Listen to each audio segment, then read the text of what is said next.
Today we're going to talk about the Supreme Court decision that came down yesterday, enforcing the asylum ban that the administration issued a few months ago, specifically for people that came through the southern border.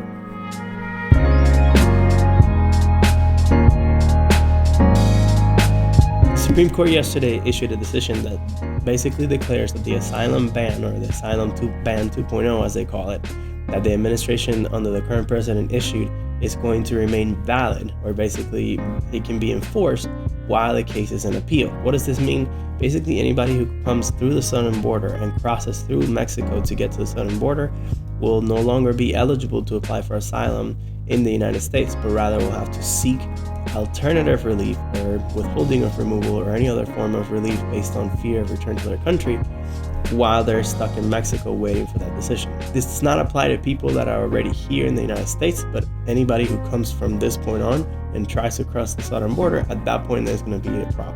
Therefore, at this point, it's difficult to see how the administration is going to enforce this rule because there's not enough officers, either asylum officers or border officers, to enforce this regulation. But the fact is that they can now enforce it.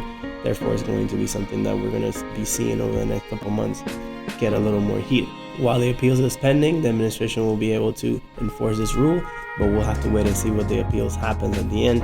If the appeal then upholds that the Asylum Ban 2.0 is unlawful, then at that point they'll have to remove that policy and not be able to enforce it anymore at that point.